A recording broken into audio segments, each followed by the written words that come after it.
Hello everyone, have you ever wondered कि जो moon आपका अर्थ के पास से आपको दिखाई देता है, अर्थ से दिखाई देता है, वो मून अर्थ पे आके क्यों नहीं गिर जाता? हमने जब Newton third law of gravitation के अकॉर्डिंग पढ़ा है कि हर एक ऑब्जेक्ट दूसरे ऑब्जेक्ट को खींचता है, तो अर्थ भी तो मून को खींच रही होगी। तो ऐसा क्यों नहीं होता कि वो मून अर्थ में आकर गिर जाए, राइट? सो बिग थैंक्स, नहीं गिरता है, अच्छी बात है, लेकिन क्यों? वो घूमता कैसे रहता है, राइट? सो क्वेश्चन ये है, तो इसको आज समझने की कोशिश करते हैं इस वीडियो के अंदर, why moon does not fall into the earth. So basically इसको एक एग्जांपल की हेल्प से समझते हैं बच्चों। एक सिंपल सा एग्जांपल आपको देते हैं। Suppose this is a ground and there is one person. Suppose this person is me, right? And I am having a ball, simple ball, and I am throwing it. I am throwing it by giving it some initial velocity in this direction, right? So I am giving it some initial velocity. That is why it is moving in this direction. But the question is, will it continue in this direction only? No.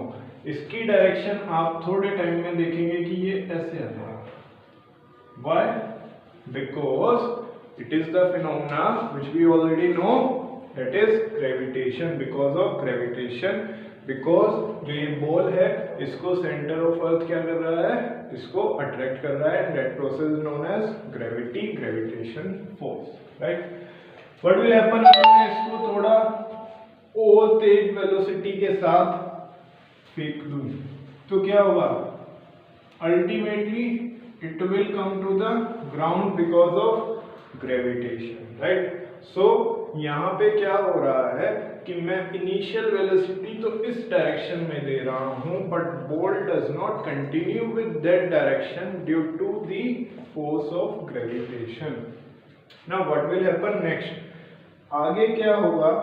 जब एक building पे jump कर गया, suppose ये हमारी अर्थ है which is in the form of sphere type shape, not flat, right?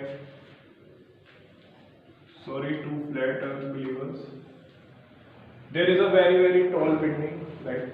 ठीक है, अब मैं इस पे आ गया with my super powers, I am here now.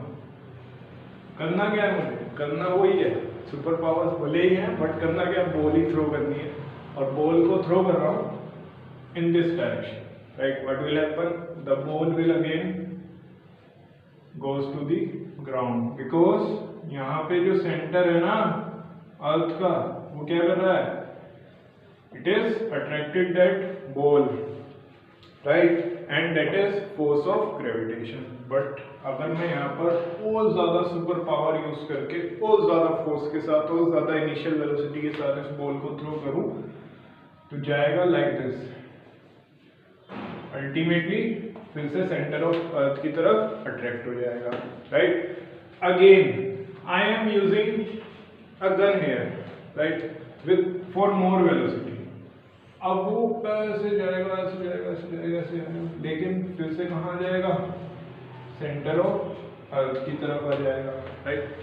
अब मेरे पास सुपर पावर है, मेरी गन भी सुपर पावर वाली है, और मैंने बहुत तेजी से उसको फेंक दिया।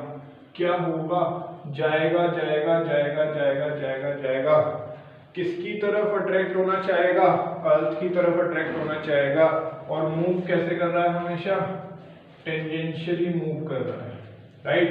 लेकिन हर बार कौन अट्रैक्ट कर रहा है उसको? सेंटर ऑफ अर्थ अट्रैक्ट कर रहा है, लेकिन वो मिस कर गया और वापस कहाँ पहुंच गया?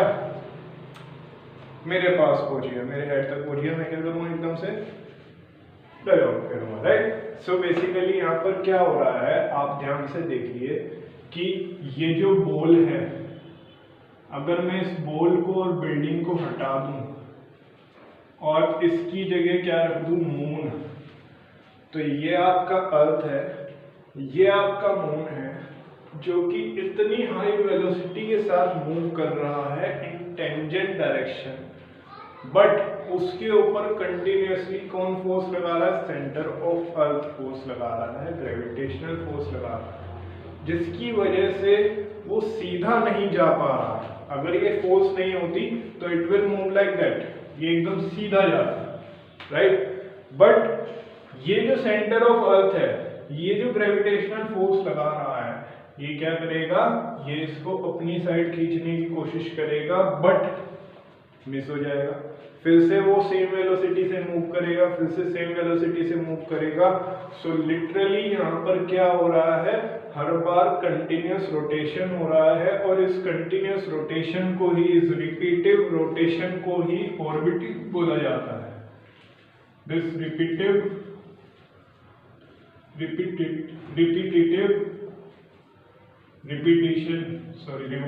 रिवॉल्यूशन को ही आप लोग क्या बोलते हैं, ऑर्बिटिंग बोलते हैं। So basically moon is orbiting around the earth. Moon क्या कर रहा है, रिपीटेटिवली आपके अर्थ के चारों तरफ क्या कर रहा है, रिवॉल्व कर रहा है। बेसिकली ये कहना ज्यादा सही होगा कि मून हर बार अर्थ को मिस कर रहा है, टच होने से मिस कर रहा है और कंटिन्यूअसली मूव कर रहा है, राइट। सो आई होप अब आपको क्लियर हुआ होगा कि मून कंटिन्यूअसली ऑर्बिटिंग क्यों करता है अर्थ के चारों तरफ, और उसमें आकर क्यों नहीं गिर जाता, because it is moving with very very high velocity, so it is always missing the earth. वो हर बार मिस कर रहा है अर्थ को, और ये रीजन है हम लोग सर्वाइव कर पा रहे हैं, ठीक है।